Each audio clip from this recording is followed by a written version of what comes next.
அஸ்ஸலாமு அலைக்கும் வரஹ்மத்துல்லாஹி வபரகாத்துஹ். அல்லாஹ் நேசிக்கிறான். அல்லாஹ் யாரை நேசிக்கிறான்? அல்லாஹுடைய தூதர் ஸல்லல்லாஹு அலைஹி வஸல்லம் அவர்கள் சொன்னார்கள், அல்லாஹ் வெட்கமுடையவன், அல்லாஹ் மறைவை விரும்பக்கூடியவன். யுஹிப்புல் ஹயாஅ வஸ்ஸித்ர். அதனால் அல்லாஹ் வெட்க குணத்தை நேசிக்கிறான், மறைக்கும் குணத்தை அல்லாஹ் நேசிக்கிறான். அதாவது யாருடைய வாழ்வில் வெட்க குணம் செயலிலும் சிந்தனையிலும் உள்ளதோ அவர்களை அல்லாஹ் நேசிக்கிறான். சுப்ஹானல்லாஹ்.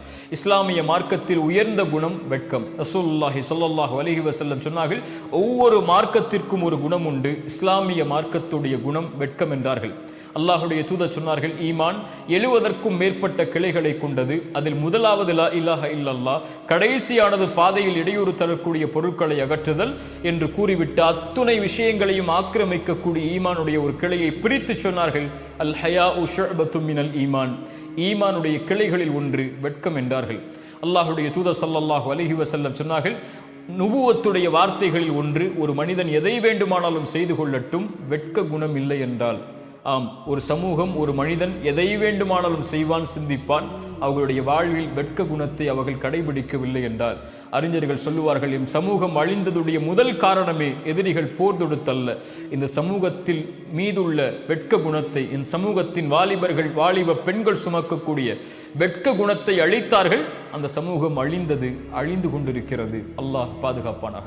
அல்லாஹுடைய தூதர் ஸல்லல்லாஹு அலைஹி வஸல்லம் அவர்களுடைய வெட்க குணத்தை நபித்தோழர்கள் சொல்லுகிறார்கள், அல்லாஹுடைய தூதர் வெட்கம் அடைந்தால் ஒரு புது பெண் திரைக்கு பின்னால் இருந்து எப்படி வெட்கம் அடைவாளோ அப்படி அல்லாஹுடைய தூதர் வெட்கப்படுவதை நாங்கள் பார்த்திருக்கிறோம் என்று.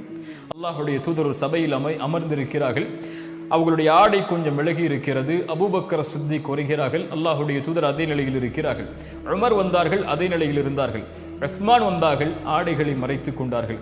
ஆயிஷா ரலியல்லாஹு அன்ஹா அவர்கள் சென்றதற்கு பிறகு கேட்டார்கள், என் கணவரே, அல்லாஹ்வின் தூதரே, அபூபக்கர் வந்தார்கள், ஆடையை நீங்கள் மாற்றவில்லை. உமர் வந்தார்கள், ஆடையின் நிலையை மாற்றவில்லை.